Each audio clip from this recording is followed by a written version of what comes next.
Hello, everyone. Welcome to another episode of Ray of Hope, the Talk Show and Podcast with your hosts, Ray and Leslie. Hello. Hey, Hey, Ray. How are you? I am good. How are you? I'm good. You have a good week? I did. Good. I did. Got What it. about you? Yeah, it's been busy. Yes. It's been a little strange. I'm here. By the grace of God, I'm here. Yes. Hey, Mr. Mike. Hey, good Mr. afternoon. Mike. How was Good your afternoon. week? Oh, pleasant. Good. Well, today we have a guest with us in the studio. We are so excited. We have Miss Adrienne Wilson, who's a native of West Virginia. Welcome. Thank you. Been in Ohio for 17 years. Yes, ma'am. Ooh, how you liking that? Still not a Buckeye fan, but I'm with you, boo. Go Blue. I forgot you're a Michigan fan as well. Unless you're Tiger here. That's right. Represent the NOLA. Gotta represent. But you actually were pursuing your passion for fashion in New York City at LIM. You attended Marshall Yes. University. So your focus is on fashion and merchandising. And you have, is it 2 sons? Three. Oh. Okay. Yes, 3 three. sons. What are their names? So Marcus, Lucas, and Xavier. Okay. And how old are they? 22, 20, and 15. Well, you look 30. Girl, Nice. I'm Look, glad I I don't started look like what I've been through. Look like you started a little early. Yes, ma'am, I did. Well, Adrienne owns a boutique in Yes. Westerville called She 614. And what I love about your boutique and your shop is that you support charitable causes, We do. like the Huckleberry House. Yes. I modeled at her fashion show where she raised money for a mother here in Columbus, Ohio, who lost their son to gun violence. Yes. And actually paid the mother's rent. I mean, that just doing wonderful things in our Yeah. community. So, welcome and tell Thank us you, a little thank bit you. about yourself. Well, let's see. Where do we start? Well, first of all, thank you, ladies, for having me on. Thank you for joining us. Disclaimer: I was probably about 6 weeks ago. I pulled in the Kroger parking lot and I was crying my little baby eyes out. And I called my mama and I said, "Mom, the Lord has put it on my heart that I have to tell the story, Mhm. and I don't know where my platform's going to be, but I Right. need to get it out there." So thank you guys. This is my Yeah. first time telling it, so Okay. I may get emotional. I don't That's know what's okay. gonna happen. So Well, Okay. before you get into that, let me tell our listeners why you're here. sure. So, Adrienne has graciously come on to tell her story about being a domestic violence survivor. We don't like to say victim. She Yeah. Right. survived because we're not going to give him any credit. Mhm. We're not going to give him any power. No man. So, why is this important? 1 in 3 women are abused. That's about 35.6% each year. 1 in 4 men, which is 28.5%, will experience rape, physical violence, stalking by an intimate partner in their lifetime. Wow. Now, in the United States, about 24 people every minute will experience rape, physical violence, or stalking Wow. by an intimate partner. That equates to more than 12 million men and women each year that will experience this. Mhm. So it's important that we talk about it. So thank you so much Mhm. for being vulnerable and Yeah. transparent about your experience. Yeah. So Absolutely. yeah. So, Well, I think part of my experience goes back to my childhood, right? Okay. So my father was a pastor, and so I grew up just having that empathy, right? Yeah. My empathy scale really goes way further than it should. That's gotten me in a lot of trouble over the Yeah. years. Mhm. Just giving people more grace than they deserved. Mhm. And looking past red flags, always, well, I'm gonna, they deserve a second chance, Yeah. Yeah. which is true. I just don't need to be the one to give it to them, you know? So I would see red flags over the years, and I would be like, oh, wow, I'm at a carnival, Yeah. I just kept overlooking them. And so abuse has been something not physical, but has been in my life for quite some time, Okay. since my very first partnership when I was 15 years Okay. old. And I think the other part of it too is that I had such a loving family, so I knew what love felt like, and I was always seeking that love from other people. Right. I kept wanting to feel that love, Yeah. but from people outside of my mother and father. And if you've been raised in a loving home, you know what that feels like. So you're always you're always seeking it. And so I think, for me, that has led me down the path of perhaps being preyed on, right? So predators are everywhere, and they're very, very smart. Right. Yeah. So I this past partnership that I entered into, it was an interesting time in my life because I had just moved, sold my home, moved with my 3 boys about 30 minutes north, and my middle child was having some really hard times, some mental health issues, and just struggling, right? So I had taken him out of school for 6 weeks. I had been off of work for 2, like about 6 to 8 weeks. My parents were up helping. It was like a full-on family. Like we need to save this child, right? And so I was coming right off of that, and being a single mom, and you know this, it's you just want to be held sometimes. Like single moms, we put ourselves to bed at night, and especially when you're going through something with your children or any kind of struggle, and you're alone, I think that left me vulnerable and open, right? So, and I think I gave that energy off, right? That I'm sweet and I'm loving and I'm fun and I'm a single mom, so you could probably wiggle your way in there somehow, right?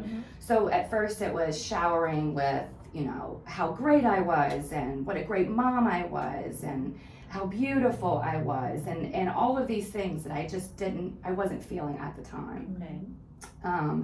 And predators are charismatic. Right. They're fun. Very manipulative, charismatic. they Tell me what you want hide. to hear. They hide very, very well. You really, and I used to look at that and blame myself, like how did I not see it? Well, Ray Charles couldn't have seen it. Right. You know what I mean? It's like you could have tried as much as I could have, but looking back, he was masterful.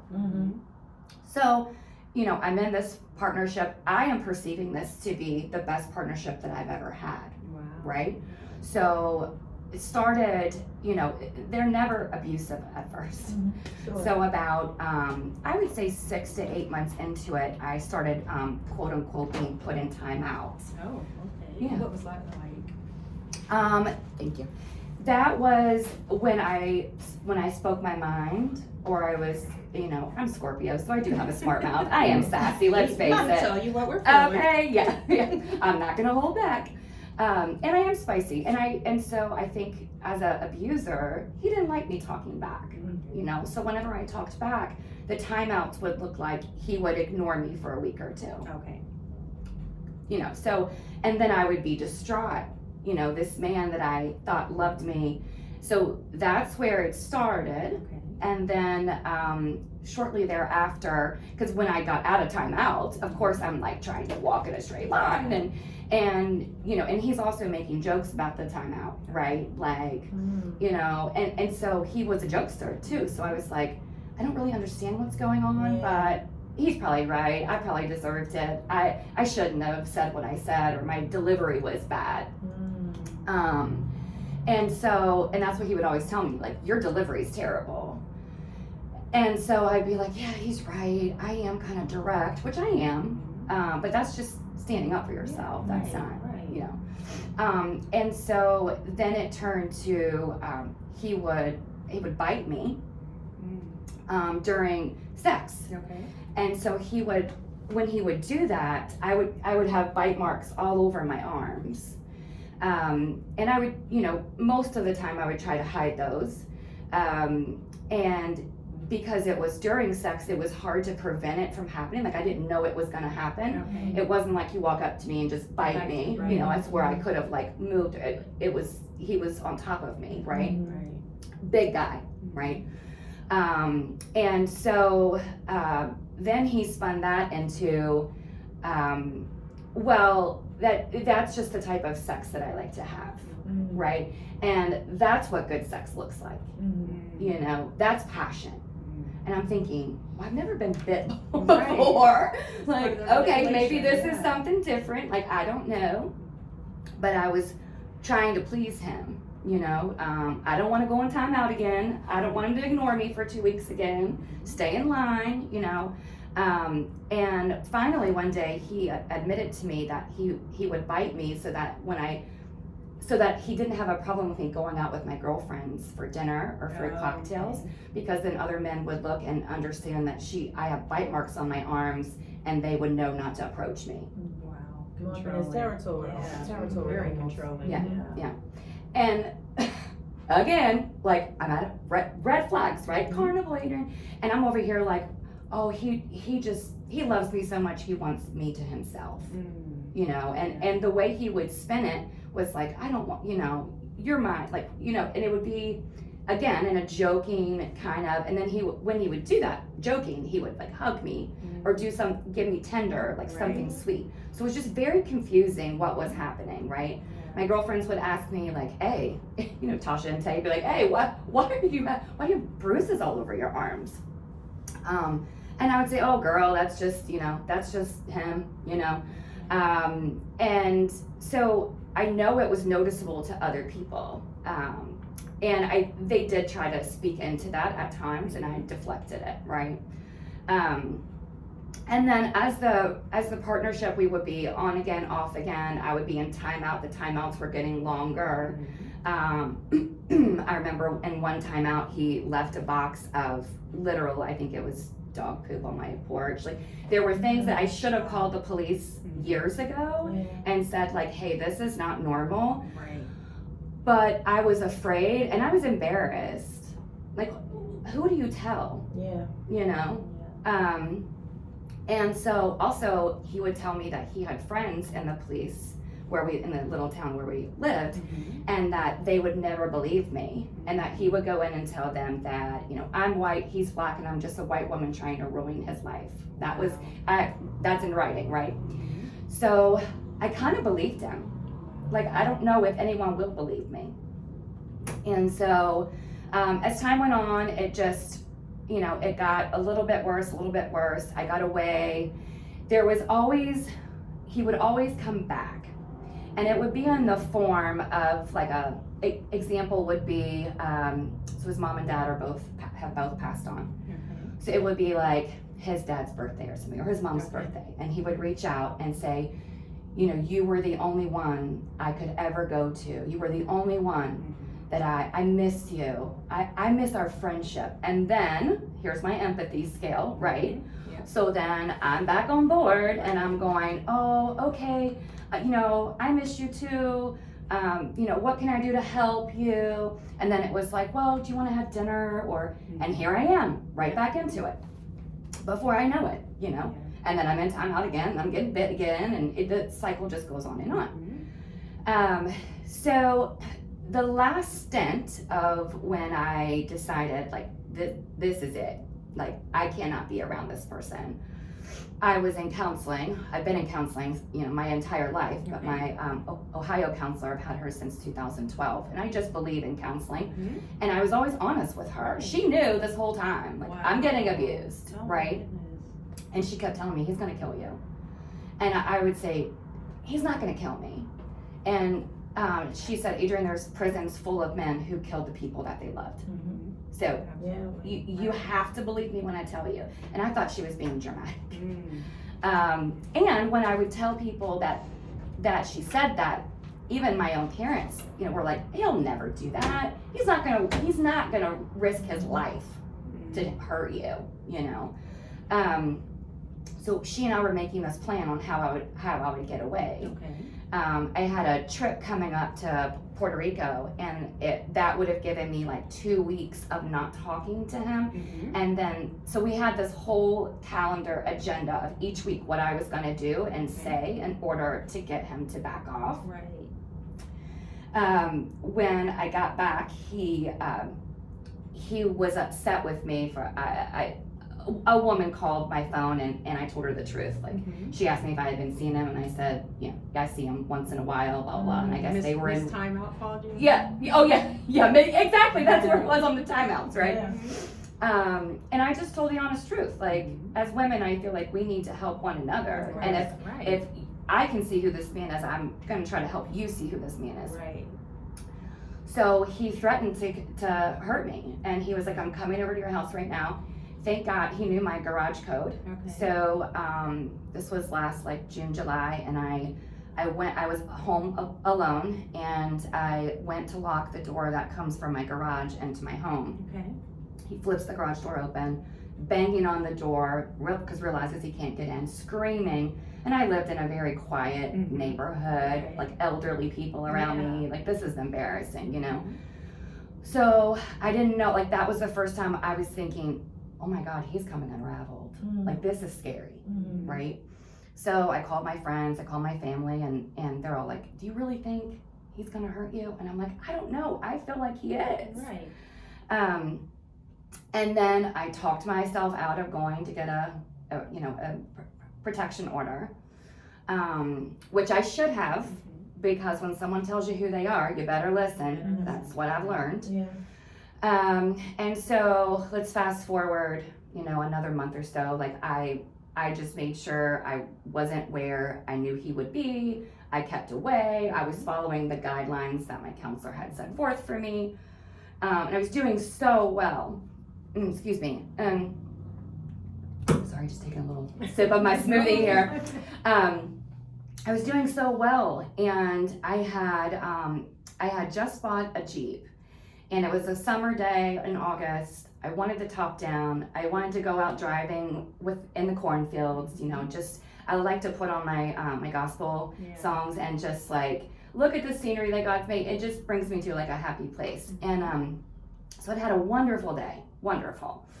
I get home and I get a text from him. Now, I asked myself, like, why was this man not blocked? I don't know. And I can't, now I used to pass judgment on women, like, why don't they just leave? Well, they don't leave because they're manipulated and abused. And in your mind, I don't know, there's no rhyme. It doesn't make sense, right? It doesn't. Otherwise, we would all leave. Right. And so I got a text. It was late at night, and he was doing his typical, I've had a bad week. I just really want to talk, I miss you. He sent me a picture of his driver's licenses. He was a felon. That was red flag numero uno, right? But people deserve second chances, ladies, Absolutely. And Adrienne Wilson's the one to get it, apparently, right? So he sent me his driver's license of like when he got out of prison and versus now, and he was like, I just want to thank you for developing me into the man that I am today. And so I was like, okay, I didn't want him to come over, but I thought, okay, I'll just let him come over. We'll play Uno out back. It'll be fine, like whatever. So he comes over. He was being fine. We were playing Uno out back. He gets a call on his phone. It was FaceTime. He was in the bathroom, so I picked it up. It was a girl.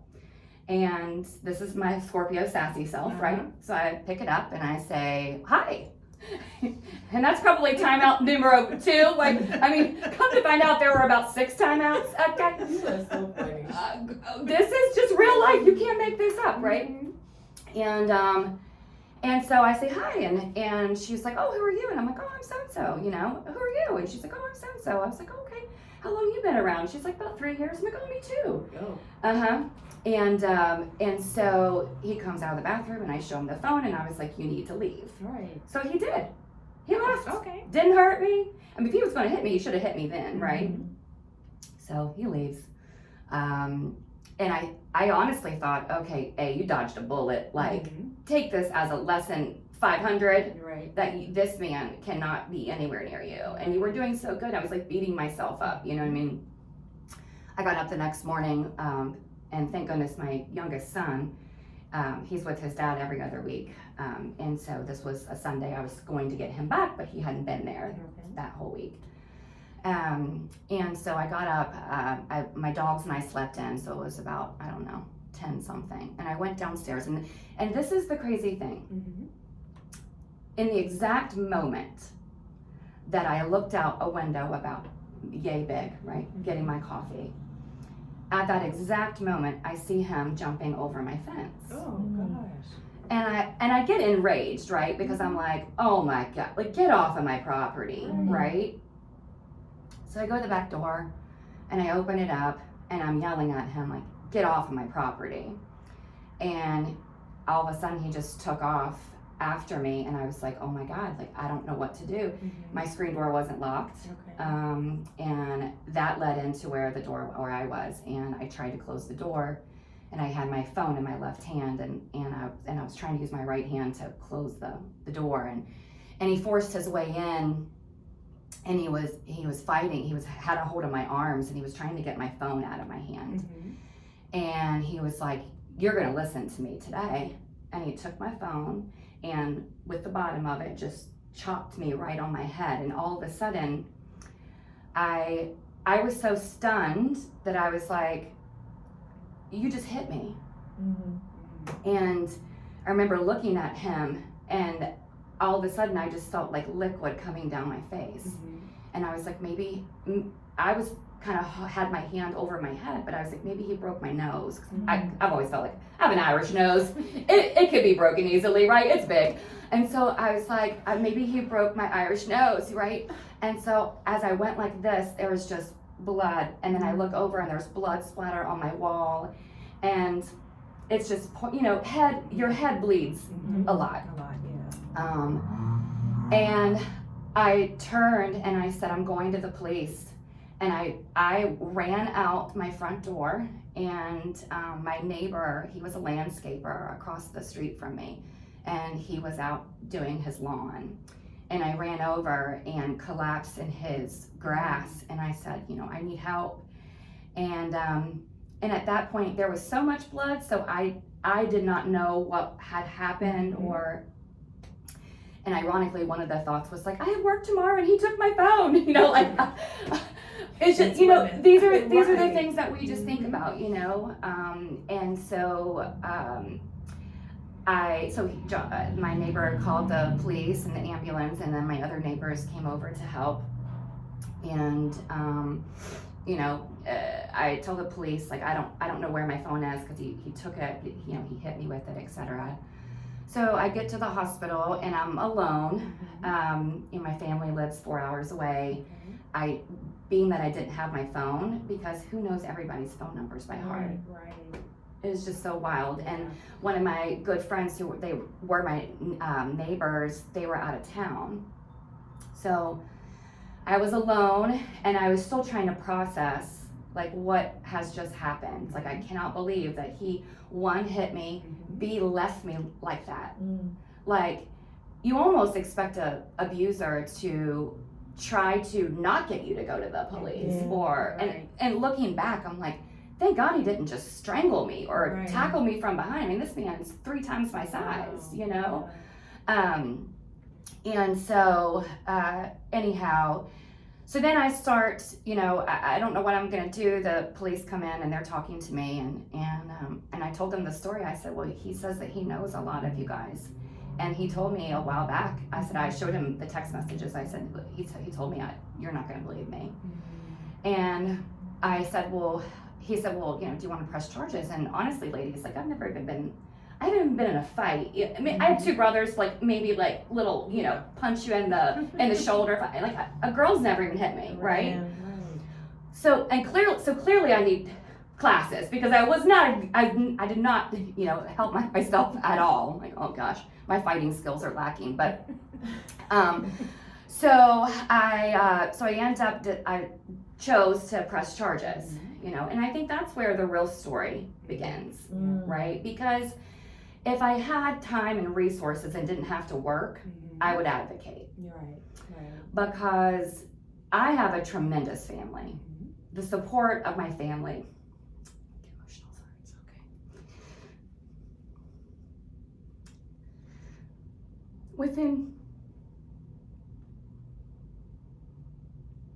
It's okay. Within 4 hours, my dad and my older brother were here, and my dad didn't leave. He's my courthouse partner, and the amount of women that we saw coming in, literally distraught, and seeking the protection orders, and some were getting them and some weren't, and I don't know why, and we would see women who didn't get them, and they would come out just beside themselves, with nobody with them, and you're scared to even go in the courthouse, so anyhow, you go through the whole process, and I was willing to take any of the resources and the help that they would give me, right? Do you want to speak with your advocate? Yes, I want an advocate. Yes. Give me anything that you have, Right. because I don't know what to do. And I was feeling so broken and just ashamed. And I think that is one of the hardest parts. Right. Like, your body heals, but to publicly have the public find out, your neighbors, your family, that you've been lying and hiding, and that you allowed a predator, an evil spirit, into your life, into the lives of your children. And that is what almost took me out, and I think as women, that's where I feel like we have to step in for one another. Yes. We need other women standing next to us saying, like, it's okay. Yes. You don't have to carry the shame. You don't have to carry the guilt Right. or embarrassment or any of those things. All you did was give love to the wrong person. Right. Yeah. Right. And, just like if you were, sexually assaulted, you don't see the predators. Right. They're hiding. And they like to manipulate. And they do. play on your vulnerabilities. Oh yeah. Oh yeah. And so the legal battle is, to this day, still going on. Okay. I will not back down. No. Am I afraid? Absolutely. In a matter of 3 weeks, because my son couldn't sleep, and my dad can't live with me. I mean, they have their own lives. Right. My boutique was a half a block from where this man lived. Okay. So in 3 weeks, I literally left. I had dumpsters at my house and just trashed a bunch of things, moved into a very small space, Okay. shut my shop down, liquidated whatever we could. And so my entire world just was turned upside down in 30 seconds, Wow. And I think that's where the beauty, and that's where the Lord comes in, right? So my, as I mentioned, my dad is a pastor, Right. and when I was so low, and I had thoughts of, like, if I'm just not here, I wouldn't have to feel any of these things. I don't have to be afraid, because I wouldn't even go outside. I have 2 dogs. I was taking them out back and, like, hiding around, and just always looking over my shoulder. And I thought, I can't live like this. And there was one point where I thought, okay, this is the bottom. Like, I've hit the bottom. And I just remember saying, like, the only place I knew to turn was the Lord. Right. And I just said, God, you gotta help me. Like, you gotta save me. I don't know where to go. I don't know what to do. Am I doing the right thing? Am I doing the wrong thing? And I remember just feeling an overwhelming sense of, remember who you are, Adrienne. That's right. Remember who I made you. That's right. You're a fighter. So get up, Yep. put your gloves on, get your big girl britches back up, Yeah. and we're gonna move on. And I'm gonna be here with you, and we're gonna fight. And you've got your family here, and they're gonna fight with you. And in the midst of that fight, I've lost friends, because I realized through counseling, intense counseling, right? You can't go through this and not have to get some help, obviously. And I realized I was leaving women in my life that were predators. Yeah. I had friends that took advantage of me and put me in unsafe scenarios, and some of them were my very best friends, and I had to let them go too. My counselor said, "Hey, girl, we're cleaning house. That one's got to go, and that one's got." I said, "Okay." Take out the trash, as I like I'm to call it. obedient. I believe it or not. I mean, I am a risk taker, but I am an obedient person to my counselor and to God. And I always, those were people I knew in the back of my head. They're not for you, Right. So my life honestly transformed. I got myself back into church. And God sent me an amazing partner. Out of the blue, like out of the ashes, right? Like the wildest thing ever. And you just never know how God's going to use you or use someone else, and has brought so much safety and has brought a sense of peace and wholeness to my life and to my son Xavier's life, so that we can heal. Yeah. Your story is amazing. I'm so glad that you have the strength to work through it and to fight through it, because a lot of women won't. I know. But you said something that was so profound. You said you had to give up friends during that time. You actually learned to use your wounds as wisdom. So unfortunately, we go through things. But the fortunate part is that once we go through those things, God will always use it to our advantage to make us smarter, wiser, to get us closer to our purpose. Yes. And so those people had to go. They had to. Because he had to break your vulnerability. He had to show you that you didn't need all of that. You only needed him in that moment to get absolutely through. And what I can see now that I didn't see then with both the male partner and friends that weren't serving me, was that my shine wasn't my shine around them. I was dull. I was meeting them where they were, and bring them up to your level. Make them elevate with you. Right. And if you can't, then you gotta go. I always say you call people to rise up and be the people that you need them to be for you. And if they can't rise up, you gotta go. You gotta go. And so I think if there are, I guess my heart, it's been laid on my heart. I had a woman last June, before any of these things started. She said to me, Adrienne, I just want to tell you, how you were saying if something was laid on your heart to tell your brother.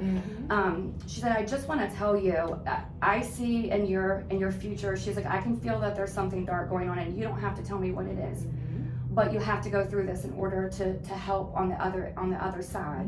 And then it made no sense to me. But today it makes sense to me. Absolutely. And when you stand up for yourself, you stand up for your children. You do. You stand up for your lineage. Trauma is passed down. I'm sure, I mean, my older two kids always tell me I've traumatized them. So, I mean, as parents, we do the best that we possibly can. But if there's trauma that I'm aware of, that I'm cognizant of, you can't pass that down. You got to figure that out, educate, be vocal. I mean, this is embarrassing, right? We're going to take away the embarrassment and the shame, and you telling your story helps to alleviate some of that embarrassment, some of that shame. Being bold, being transparent is going to help so many other women. And the only way we can get statistics that are accurate is by those that come forward and tell their story. That's how we create legislative changes to protect men and women like yourself. So thank you, Adrienne. Absolutely. And as what you said, oh my God, you said something. I was like, I was in school, like I was taking notes. Because I was listening to you, and I mean, you hit on so many things. I've gone through something too, but my story is not like yours. But I definitely I was learning things, and I was relating to a lot of things that you were saying. I won't say anything because this isn't my story. It's about you. But one thing I will say is, you were speaking on the shame and the embarrassment. Yes. And one thing I talked to Ray about this, and I always tell our guests is sometimes God allows us to go through things. He allows us to go through things. Sometimes it's not for us. It's for other people.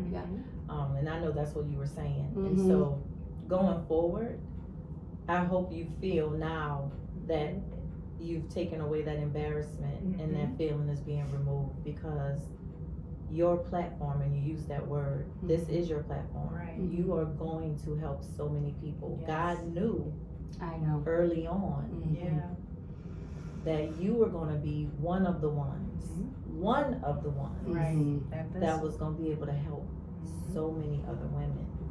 He always picks the unknown. He I always agree. picks the people that they say, not her. Exactly. So Leslie and I had talked about this. We did an interview for one of the news stations, and Leslie mentioned, like, people don't think that Leslie and I deal with mental health imbalances or issues because we're always happy, laughing, joking. And when I seen you, because I know you, you know, I've modeled in her fashion shows and I've gone to her salon and purchased items, and she's always well put together from head to toe. Oh, girl, you won't catch me slipping, but behind these curtains, you never know what's hair out of going on. place, makeup flawless, earrings matching, purses like you would never. But God picks those people that people say, why her? Well, why sometimes him? those stories are the loudest. Yes. Right? Yes. I was in Canada shortly after my head had not healed yet, and I was working. And I was sitting at the hotel bar and having lunch, and an older waitress comes over, and she, you know how your grandmama would like dip their napkin in water and try to get something off your head. I don't know why she did that. I was like, that's a little bold, right? But maybe Canadians do these things. I don't know. That was my first time there. And so she comes up to me and she's kind of like going like this, and I was like, whoa, whoa, whoa, you know. And I said, no, it's not a stain. I said, my ex-boyfriend hit me.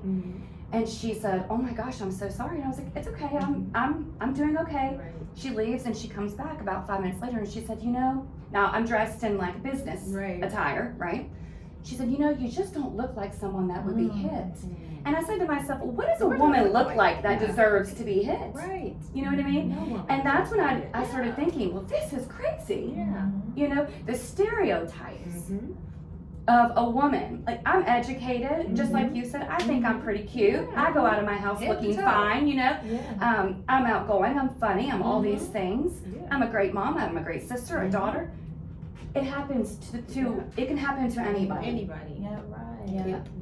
Yeah. So I applaud you, like Rhea said. Thank you for sharing. Absolutely. And coming forward. I mean, this is. I had to hype myself up. Rhea was actually driving right behind me, and I was blaring CeCe Winans, like, God, give me strength. It's like, I just, CeCe, every song I could find, I was just like, Lord, don't let me stutter, because I'm a stutterer. But that music is therapy It for is. me and a lot of things.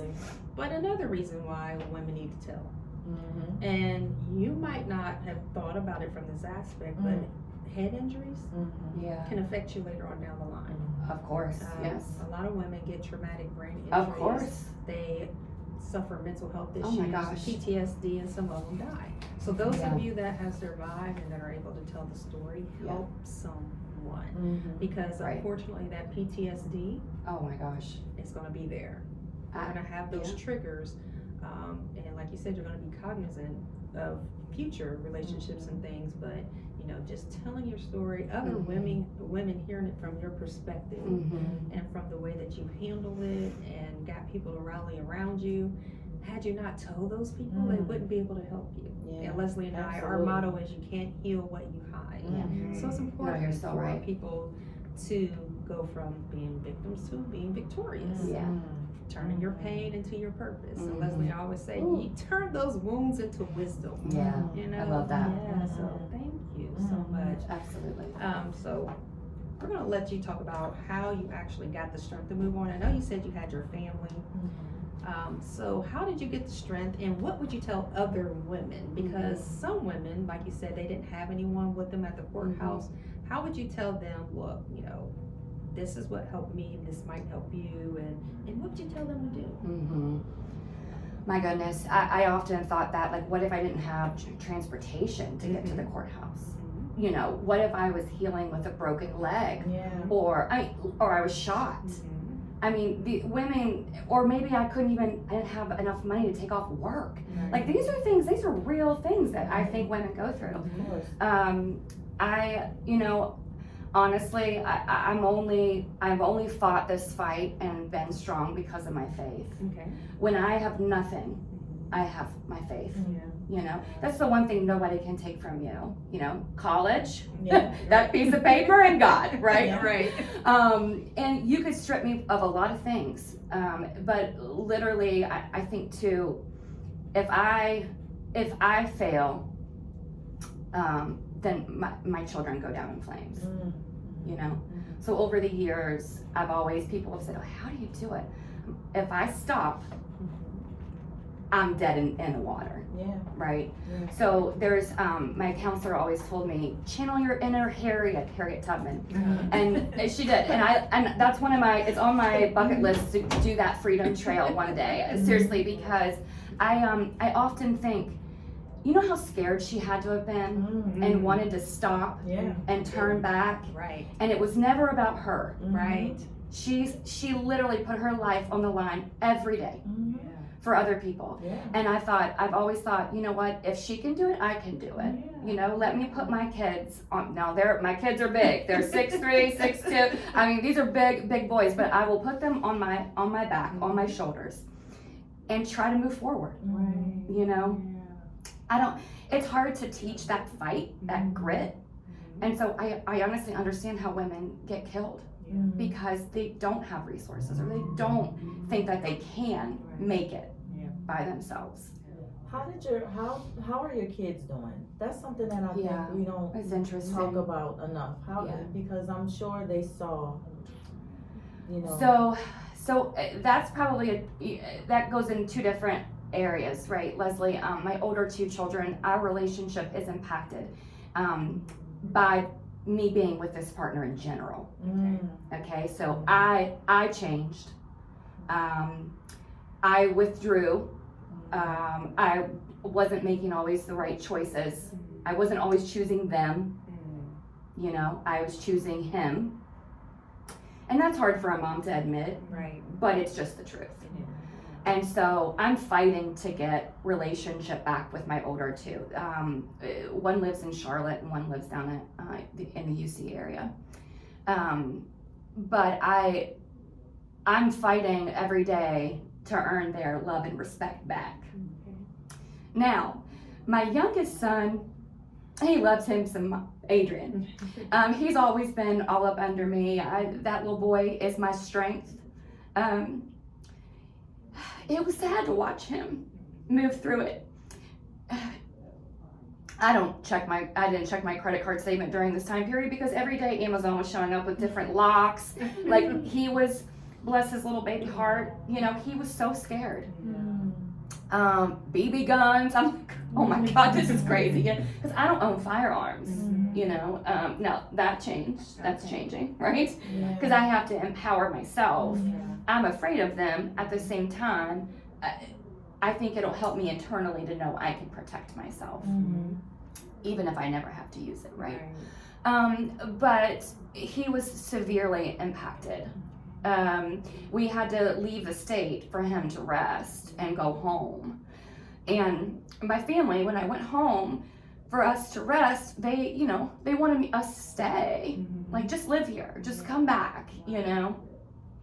And that's where I was saying, like, I didn't know what's right, what's wrong, and one thing I felt like I've done a pretty good job of, and I've probably fell short sometimes, but when I've listened to what my children tell me that they need, I generally act on it. And so I asked him, what do you need? How can I help you feel safe? Do you want to move? You know, do you want to go back to Columbus? Like, what do you want to do? And he said, well, let's try to go back. And if we go back and we don't feel safe and we can't find our footing and get grounded, then we know it's time, like God's telling us we got to go. So I followed him. You know, I followed that lead, you know. The other day something happened, and there was like a sudden kind of movement in front of my head that he's 15, he's kind of like, oh, you know, kind of kidding with me. And I said, hey buddy, you can't do that. And he kind of looked a little shocked, and like, because I don't get upset with him very often. And you could tell his little heart was hurt, his feelings were hurt. And I said, you know, honey, when I was hit, it did something to me. And you know, sometimes if like I'm driving, I still hear the sound of him hitting me. Like, I've gone through EMDR therapy and all that to try to like mitigate it. And I told him, I said, Xavier, you know, this has been really hard for me. And he said, do you still feel unsafe? And I said, every day I feel unsafe. And he said, Mom, we got home and he brings out his little BB gun, you know, and he, like, what are we gonna hurt with this? I You love know? the babies. Oh my God, They are yeah. so protective. Oh yeah, and he's like, now I'm just gonna show you, like, this is how you load it. I just hold it in your hand, Mom. Just hold it in your. He's like, I just really think you need to get comfortable, you know. And I think it never dawned on him that I still felt unsafe. I stopped, you know. He was afraid once dusk was, what is it, dawn or dusk, ladies? The nighttime, dusk? Dusk. Okay. Once dusk was falling, he was like, you know, I had to be home. And honestly, that was good for him. It was good for me. I just dove into him, and home is where we created a very small, safe space. But yeah, I think it's a work in progress, right? Yeah. Wow. Well, thank you for Xavier for being protective of his Yeah. mom. I Kids are know. always going to protect us, and you also have to remind yourself that you have to ask yourself, what do I need? Yeah. Because if you don't get yourself together, then you're not going to be any good for him. Right. And so you have to make sure you're practicing self-care and Mhm. self-love, self-awareness, Yes. and ask yourself, what is it that Adrienne needs to be okay today? Yeah. And take it day by day, Right. you know, so that You're so right. yeah, be the best version of yourself for him also. Right. But make sure that your mental health Mhm. is being put as a priority. Yeah, absolutely. That's very true. I think, I mean, I have a appointment because I do think my body is suffering from PTSD. Like when I talk with the prosecutor's office, when I get off, I realize like my whole body is trembling. Like when we first started the convo, I think you could probably tell my hands were shaky. So I think chemically, I need help, Yeah. right? Yeah. So I've always taken anxiety meds and depression meds, but I think it's not enough right now. And my counselor was like, I think you need more chemical help to get through this time of like PTSD. And she's right, you know, and I'm good with that, you know. Whatever I have to do, just like you said, you know, to be the best version of myself. Yes, make sure you're okay. Like I said, take it day by day. Yeah. But when you wake up, say, okay, what is it that I need today to be okay? Mhm. You don't have to be perfect, just be okay. Yeah. What helps you get through the day? Right. You know? Right. And you always can pick up the phone and call Leslie and I. You know, we love to Right. talk to people and Yeah. you know, you have some extra support. You have Yeah. community Thank out you. there, so we Thank you for appreciate having me. that. Absolutely. Yeah. Absolutely. Now I do want to give out some resources, and then if you have any resources, please feel free to share that. But we have womensafe.org. If you go to their website, it's listed by county, and there's a list of shelters in Ohio that will keep women safe and protected, and no one will be able to get any information. Their number is 614-224-4663, and the website is womensafe.org, and it's a list of shelters for women listed by county. The National Domestic Violence Hotline, they are available in English, Spanish, and over 200 languages, and they do have interpretation services. They are open 24/7. Their website is thehotline.org. You can text 88788 if you need immediate assistance. You can also chat with them on their website, or you can call 1-800-799-7233. Then we have the Ohio Domestic Violence Network. You can chat with the live rep at ODV, that's V as in Victor, N as in Nancy.org, or you can call them at 800-934-9840. And last but definitely not least, we have AbuseRefuge.org. Their number is 614-886-2121, and they have representatives that will walk you through the process of getting away and getting to a safe space. So, and have you come across any resources that you like to share? You know, no, nothing public. Okay. Yeah, all right. If you had one thing that you would like to share or that you've learned from this experience, because there's a lot of women who go through the same thing and they're just not brave enough to come through and share their story. And there's a lot of people who are probably listening. So if there's something that you can take away from your experience, what would be one thing that you could share with someone? Yeah, I think, you know, for us as women to be better, less judgment. And when we see something, we say something, right? And we call it out for what it is. Yeah. Adrienne, you're being abused. This is domestic violence, Adrienne, right? Yeah. The bites, the timeout, Adrienne, this is abuse, Yeah. right? Because and there's no, I'm not placing blame on it, but Of course. me moving forward, Yeah. if I see it, I'm not tiptoeing around it. Right. I'm gonna call it for what it is. Save a life. Because I think when, as women, we do respect one another, and the opinion of somebody else who we value means something, Right. right? So if you came to me and said, Adrienne, I'm really concerned about this, it would have made me think, like, oh my God, is this really abuse? Yeah. You know, I would have taken it back to my counselor perhaps earlier. Like I run these things back, right? Yeah. Like, so I think that's one thing that I'm going to do better is that just using the words domestic violence, right? Like how many women, there's been like 6 or 7 women killed in the city since January. Yeah, I had a friend from high school that was killed by her husband. Yeah. It was what they called a typical argument. Oh, yeah, okay. Typical arguments can escalate. And so if any men or women out there that's listening that are abusive, it only takes one mishap to cause death. This is how she died. Her husband said he didn't mean to kill her. But Right. what happened was during this typical argument that escalated, he pushed her. Her head hit the dresser and killed her. Oh gosh, Rhea. And her daughters were home. Oh gosh. So this typical argument that escalated, and he didn't mean to do it. Right. We have to learn how to control our emotions. If someone can get you so worked up to where you want to put your hands on them, they're Right. taking control over your life. Right. You gotta walk away. And I tell people all the time, they be like, I want to fight. And I said, no, go fight your demons.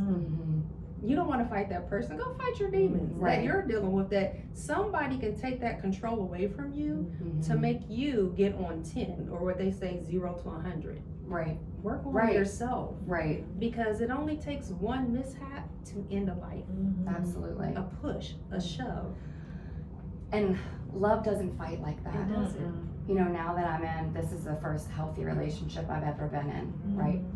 And when I'm irritated, because he still irritates me sometimes, you know, he's a great guy, but you know, and I'm irritating too. So there's that. But you know, I always think about what you want to say, Adrienne, because he's my best friend. I don't want to hurt his feelings. Love doesn't hurt, Right. you know? If love is hurting you, it's not love. It's your desire to be loved that you're feeling. Yes. And You I know? find that women our age, because we are of a certain Yeah. age, we're seasoned. Oh, girl, yes. We are not old, we're old school. Right. But there is a longing, studies have shown, Yeah. for companionship. Of Yeah. course. And sometimes we settle Uh-huh. for companionship. And predators also know that we're in that season. Exactly. Yeah. That's what I was going to. And what they do is, because we are of a certain season, they will do counter-transference of their vulnerabilities or their insecurities onto us, because they think that we long for this companionship. So they'll transfer that onto us. And then they also project their feelings onto us. But one thing that I learned about abusers, and I talked with a young man who used to be an abuser who is now reformed, Okay. and he said that not only did he project his feelings and insecurities onto those women, but he made sure that their perception matched his. So he gave them a distorted image It's to brilliant. make sure that your You're an perception abuser, matches that's brilliant. mine. Because, and you said, that guy said, oh, Mm-hmm. he put you in timeout because you spoke to him a certain way, Yeah. because he couldn't handle it. Right. Because he was probably dealing with women who was like, yes sir, no sir, okay, whatever. Had their head down, Mm-hmm. didn't want to walk with their head up. Mm-hmm. But when they try to make you see their perception on everything, Yeah. that's mind control and Of manipulation. course, It's right. like, no, you're going to see it my way or else. Or it's, Yeah. yeah. That's a red flag. So we need to start educating men and women on when you come across these type of individuals, don't just jump into it. Mm-hmm. And do your research. You take some time to really, really get to know these people, because like you said earlier, the red flags are there. It's just up to us to accept it as a carnival, Yeah. Right. or as a true red flag and Right. say, let's stop. Right. Yeah. Right. And predators are very good listeners. Mm-hmm. They're very good listeners, so they hear what you need, Mm-hmm. and they will acclimate themselves Mhm. to make sure Yep. that they give you what they need, Of course. so they can be That's the everything. grooming. Oh, Yeah, I like when so- men give me Mhm. flowers. Next thing you know, he's got the Yep. biggest Oh, bouquet yeah. of roses. Oh yeah. Oh, I like when men wash my car and fill up my Mhm. tank. Let me go wash your car and fill up your tank. Mhm. Oh, you messing with me? I'm sensitive. So silly. Yeah, So they do that, but they want to change your perception.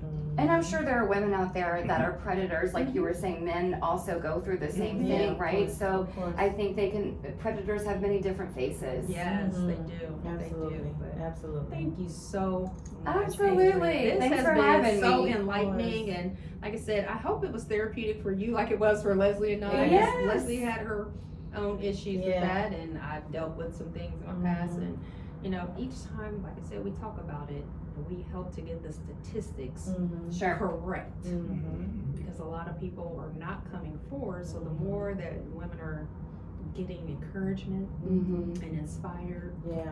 Yeah. that helps them. So thank you Absolutely. so much. And my door is always open. Like I said, you have my number if you need to talk, if you want to go to lunch, and you need to just air it out, scream. I'm Sure. here for you. So Thank you. Maria. Thank so you, before Leslie. Leslie You're gives us the welcome. word So of the welcome. day, make sure.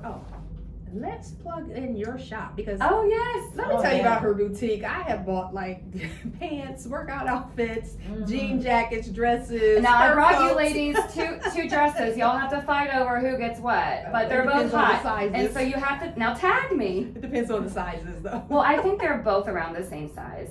Oh my Ish. God! I just saw a picture just popped up in my memories with you in that jean jacket. Yeah. Oh my God! That little jean That- yeah, jacket I you had love on. that. I think I So wore that on cute. my, Was it the one with the like The fringe? ruffles in I the wore back. that Oh yeah. on my 48th Oh, that was so cute. anniversary. It I had said turned something 48. Yeah, And I wore that to my dinner. My family So had for me. cute. but- so cute. So what's your website for Yes. the It's sassyhipandempowered.com. So the and is spelled out, so it's a little long. But on Instagram, it's she614, Uh-huh. and then on Facebook, it's the same. And it's She614. S.H.E.614. You got it. I remember You that. got it. You Yeah, got I'm it. always on there. Yeah, you were. Leslie's gonna close us out with the words of the day. Make sure you're following us on Facebook and Instagram at Raise the Light Foundation. Thank you so much. Go ahead, Leslie. I really quickly want to dedicate this show to my brother Bryant. I love you to pieces. So some of the things you've been praying about and think will take years and years, Elohim is going to deliver suddenly, unexpectedly, quicker than you thought. And while you're praying for your healing, healing is already en route. You're praying for a breakthrough, and the angels have already loosened the chains. Thank you. Thank you guys so much. Thank you again to our beautiful guest, Adrienne Wilson. Thank you, Mr. Mike. Thank you, Miss Leslie. Adrienne. Thank you, Miss And And Adrienne. anytime you want to Ring, come ring. back, please come Yeah, on call back. me. Yes. I'm always here to chat. Thank you. And thank you guys so much for tuning in. Make sure Yes. that you are following us on YouTube if you'd like to see our faces. This episode will air next Tuesday with Adrienne on YouTube, Amazon, iHeart, Apple, and Spotify. Yeah, Awesome. make sure you follow us. Oh, yes. And Amazon Music now. Yay. We are That's going so going dope. international. Thank you, Lord. All praises to God. All praises to God. y'all. All Thank you praises to guys God. so much. Yep. We love you guys. Be Love blessed. you. Let's Have a heal. great day. Bye-bye. Bye.